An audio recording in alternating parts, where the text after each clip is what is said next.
አንዲ ሮበርትሰን በክረምቱ ሊቨርፑልን እንደሚለቅ ይፋ አድርጓል። ውድ ቻናላችን ቤተሰቦች እንኳን ወደ ቻናላችን በደህና መጣችሁ። በዛሬው ዕለት አንዲ ሮበርትሰን ይፋ እንዳደረገው ከሆነ በክረምቱ ልክ ኮንትራቱ እንዳበቃ ሊቨርፑልን እንደሚለቅ ተናግሯል። ይህንንም በቆይታችን የምንመለከት ይሆናል። እናንተም በዚህ ዙሪያ የተሰማችሁን ስሜት እንዳለ ኮሜንት ሴክሽን ላይ በመጻፍ እንድታሳውቁኝ በአክብሮት እጠይቃለሁ። እንደዚሁም ሰብስክራይብ፣ ላይክ፣ ሼር እያደረጋችሁ የቻናሉ ቤተሰብ እንድትሆኑ በአክብሮት እጋብዛለሁ። አንዲ ሮበርትሰን በክረምቱ ከሊቨርፑል እንደሚለቅ ይፋ አድርጓል። ይህ ተጫዋች እንግዲህ ለሊቨርፑል በጣም ከፍተኛ አገልግሎት መስጠት የቻለ ተጫዋች ነው የነበረው። 2017 ላይ ነበረ ከሄል ሲቲ በ8 ሚሊዮን ፓውንድ ማስፈረም የቻሉት ሊቨርፑሎች። በዛ ሰዓት እንግዲህ የዚህ ደረጃ ላይ ይደርሳል ብሎ የገመተ አልነበረም። በተለይ ደግሞ የመጀመሪያዎቹ ጨዋታዎች አካባቢ ላይ ትንሽ ሲቸገር መመልከት ይችላል ነበረ። ነገር ግን ከዛ በኋላ ቀስ በቀስ ወደ ጨዋታ ሪትም ውስጥ በገባ ቁጥር፣ ቲሙን በተዋሃደ ቁጥር ግን ምን ያህል ምርጥ ተጫዋች እንደሆነ ምን ያህል ብቃት እንዳለው ሁላችንም መመልከት ይችላል።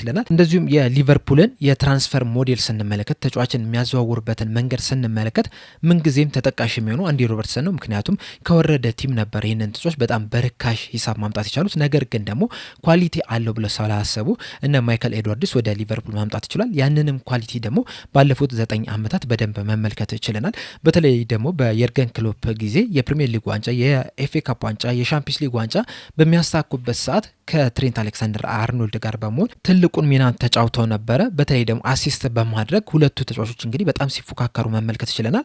በዚህ ሰዓትም እንግዲህ አንዲ ሮበርትሰን ተከላካይ ሆኖ በጣም ብዙ አሲስት በማድረግ ሁለተኛ ደረጃ ላይ የተቀመጠ ተጫዋች ነው። እስካሁን ድረስ እንግዲህ በፕሪሚየር ሊጉ 60 አሲስቶችን ማስመዝገብ ችሏልና ለሊቨርፑል ምን ያህል ከፍተኛ አገልግሎት እንደሰጠ በዚህ መመልከት እንችላለን። እንደዚሁም ለሊቨርፑል እንግዲህ ላለፉት 9 ዓመታት 373 ጨዋታዎችን ማድረግ ችሏል። በእነዚህ 373 ጨዋታዎች ደግሞ 13 ግቦችን ሲያስቆጥር 69 ደግሞ አሲስት ማድረግ ችሏል በሁሉም ውድድሮች።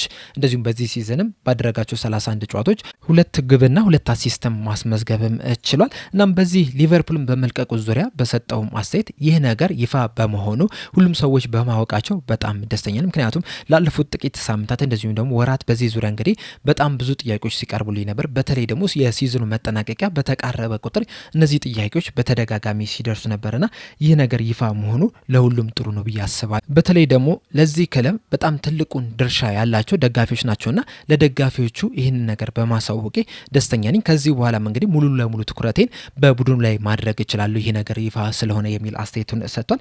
በተጨማሪም በሰጠው አስተያየት ሊቨርፑልን የሚያክል ክለብን መልቀቅ ቀላል አይደለም። በተለይ ደግሞ ላለፉት 9 ዓመታት ሊቨርፑል ለእኔ በጣም ትልቁ የህይወቴ አካል ነው የነበረው። በዚህ እንግዲህ ቤተሰብ መስርቼበታለሁና ይህንን ክለብ መልቀቅ ለእኔ በጣም ከባድ ነው። ነገር ግን ደግሞ እኔ እንደ ተጫዋች እንደዚሁም ደግሞ ሊቨርፑልም እንደ ክለብ ሁላችንም ወደ ቀጣይ ምዕራፍ መሸጋገር መቻል አለብን።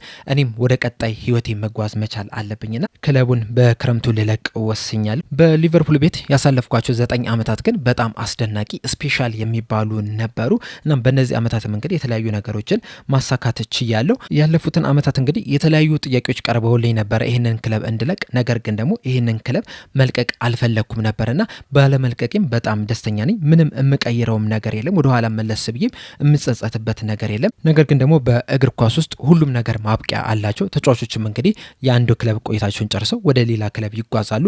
የኔም በሊቨርፑል ያለው ቆይታዬ እዚህ ላይ አብቅቷል። በቀጣይም በሌላ ክለብ የምትመለከቱኝ ይሆናል። ነገር ግን በሊቨርፑል በጣም ድንቅ የሚባሉ ትዝታዎችን ማሳለፍ እችያለሁ። በጣም ጥሩ ጥሩ የሚባሉ ስኬቶችን ማሳካት እችያለሁና ሊቨርፑል ለእኔ በልቤ ውስጥ የሚኖር ክለብ ነው። በጣም የምወደው ክለብ ነው። በጣም ምርጥ የሚባሉ 9 ዓመታትንም በዚህ ክለብ ማሳለፍ እችያለሁ። ምንም የምጸጸትበት ነገር የለም። ብዙ ነገሮችን በዚህ ክለብ ተምሬያለሁ። ብዙ ነገሮችን አሳልፌበታለሁ። እንደዚሁም እንደ ሰውም ብዙ ነገሮችን የተማርኩበት ራሴን በደንብ ያሻሻልኩበትም ክለብ ነውና ይህ ክለብ ምንጊዜም በልቤ ውስጥ ይኖራል። መቼም አረሰውም። ምክንያቱም ለእኔ በጣም ለየት ያለ ክለብ ነው። ደጋፊዎቹም እንደዚሁ በጣም የምወዳቸው ናቸው። በጣም ብዙ ድጋፎችን ሲያደርጉልኝ ቆይቷል ላለፉት 9 ዓመታት። እናም በልቤ ላይ በጣም ልዩ ቦታ ላይ ነው የሚቀመጡት። በጣም ትልቅ ክብር አለኝ ለደጋፊዎቹ። በጣም ትልቅም መውደድም አለኝ። ነገር ግን አሁን ከዚህ ክለብ ጋር የምንለያይበት ጊዜ ደርሷል የሚል አስተያየቱን ሰጥቷል። በዚህ በቅርብ ጊዜያቶች ውስጥ እንግዲህ 2 የሊቨርፑል ሌጀንዶችን እያጣን ነው የምንገኘው። ከ2 ሳምንት ከ3 ሳምንት በፊትም እንግዲህ መሐመድ ሳላህ ሊቨርፑልን በክረምቱ እንደሚለቅ ይፋ አድርጓል። አሁን ደግሞ አንዲ ሮበርትሰን በክረምት ሊቨርፑልን እንደሚለቅ ይፋ አድርጓል። በእርግጥ የሁለቱም በክረምቱ የመልቀቅ ነገር ሁላችንም ስንጠብቀው የነበረ ነገር ነው። ምናልባት መሐመድ ሳላ ተጨማሪ 1 ዓመት ስላለው በዚሁ በሊቨርፑል ሊቆይ ይችላል የሚል አንዳንድ ሰዎች ግምታቸውን ሲያስቀምጡ ነበረ። እንደ አጠቃላይ ግን ወይ ሊቨርፑሎች ይሸጡታል ወይም እሱ ራሱ ልልቀቅ ማለቱ አይቀርም የሚል ነገሮችን ስንናገር ነበር። ያን ያህል የሚያስገርም አይደለም። እንደዚሁም በተመሳሳይ መልኩ አንዲ ሮበርትሰንም በሊቨርፑል ቤት እንደማይቆይ ሁላችንም እናውቅ ነበር። ምናልባት ሊቨርፑሎች እንዲቆይላቸው ቢፈልጉ ኖሮ ባለፈው ዓመት ነበረ ተጫዋቹን ለማስፈረም የተለያዩ እንቅስቃሴዎችን ሲያደርጉ የምንመለከታቸው የነበረ።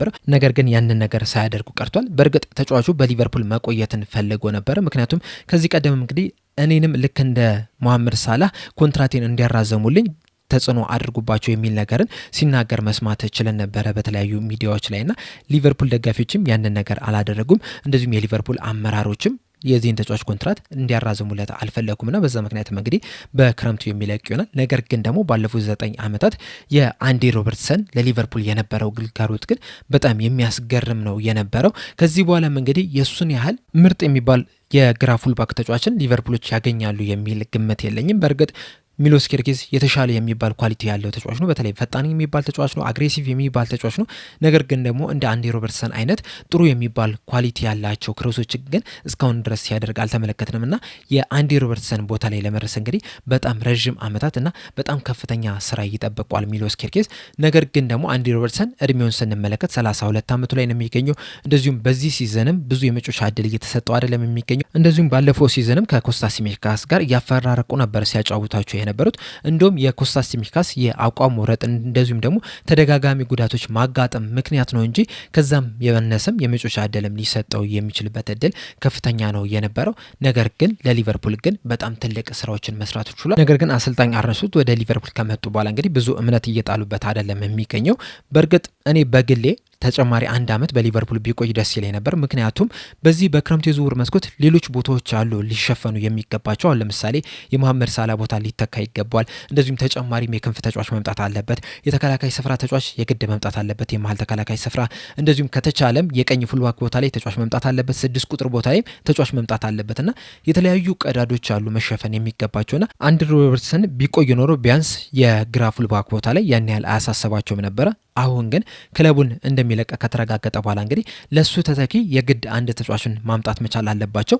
የሊቨርፑል ወጣት ተጫዋቾችን እንዳያሳድጉ ደግሞ አሰልጣኝ አርነ ስሎት እምነት እየጣለባቸው አይደለም የሚገኘውና ሌላ የግድ አንድ ተጫዋችን ማስፈረም መቻል አለባቸው። ስለዚህም ተጨማሪም ስራ ነው እየሆነባቸው የሚገኘውና የዚህ ተጫዋች መልቀቅ ለሊቨርፑል ይጠቅማል ብዬ አላስብም። ሞር እንደውም ሊቨርፑል ላይ ተጽዕኖ የሚፈጥር ይመስለኛል።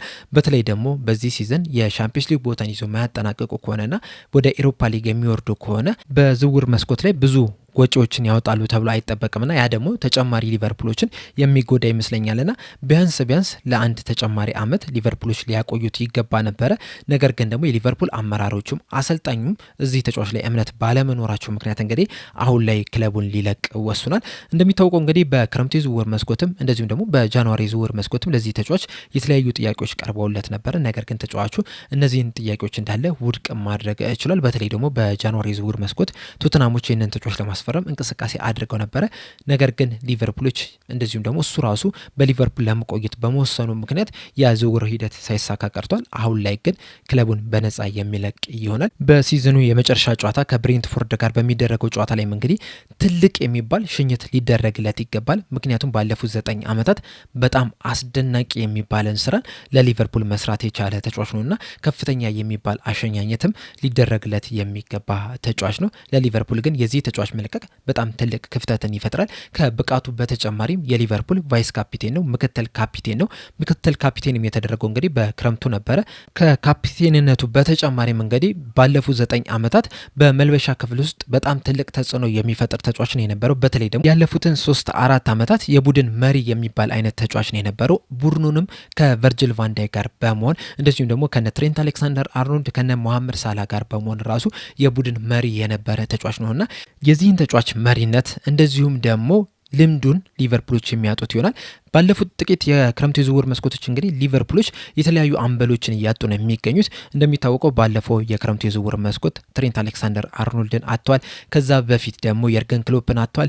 ከዛ በፊት እነ ጆርዳን ሄንደርሰንን አጥቷል። ከዛ በፊት እነ ጄምስ ሚለርን አጥቷልና በሊቨርፑል ቤት ውስጥ በጣም ስኬታማ በሆኑ አመታት ውስጥ የሊቨርፑል መሪ የነበሩ ትልልቅ ልምድ የነበራቸውን ተጫዋቾች እንግዲህ በየአመቱ እያጡ ነው የሚገኙት። በዚህ በክረምት የዝውውር መስኮት ደግሞ ሙሐመድ ሳላህንና አንዲ ሮበርትሰንን የሚያጡት ይሆናልና ይህ ደግሞ ሊቨርፑል ላይ በጣም ትልቅ ተጽዕኖ ይፈጥራል። በዚህ ሲዝን እንኳን ራሱ የሊቨርፑሎች አቋም ስንመለከት ሊቨርፑሎች ትክክለኛ ሊደር ስለሌላቸው ነው አቋማቸው እየወረደ የሚገኘው። ምናልባትም እንደ ሄንደርሰን አይነት እንደ ሚለር አይነት ተጫዋች በቡድን ውስጥ ቢኖር ኖሮ ከዚህ የተሻለ እንቅስቃሴን ማድረግ ይችሉ ነበር የሚሉ አንዳንድ ነገሮችን እየሰማን ነው የምንገኘው፣ አንዳንድ አስተያየቶችን ማለት ነውና የዚህ ተጫዋች ደግሞ በተጨማሪነት ክለቡን መልቀቅ በቀጣይ አመትም ሊቨርፑል ላይ በጣም ከፍተኛ ተጽዕኖ ይፈጥራል የሚል ሀሳብ ነው ያለኝ። አንዲ ሮበርትሰን እንግዲህ በሊቨርፑል ደጋፊዎች ዘንድ በጣም የሚወደድ ተጫዋች ነው። እንደዚሁም ደግሞ በጣም ጥሩ የሚባሉ ሞመንቶችንም ማሳለፍ የቻለ ተጫዋች ነው።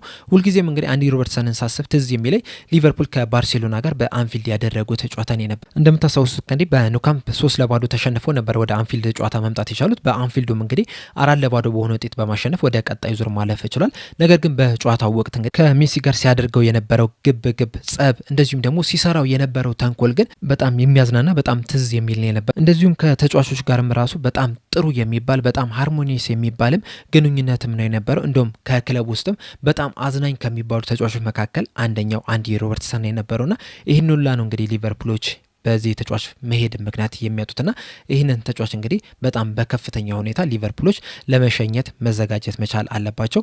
አሁን እንግዲህ ሊቨርፑሎች ሙሐመድ ሳላህንና አንዲ ሮበርትሰንን በክረምቱ እንደሚያጡ አረጋግጧል። ከዚህ በኋላም እንግዲህ ሌሎች ተጫዋቾችን በክረምቱም ይለቃሉ ተብሎ ነው የሚጠበቀው። እነማን ይለቃሉ የሚለውን ነገር አብረን የምንመለከት ይሆናል። ለአሁኑ ግን አንዲ ሮበርትሰን ሊቨርፑልን እንደሚለቅ ይፋ አድርጓል።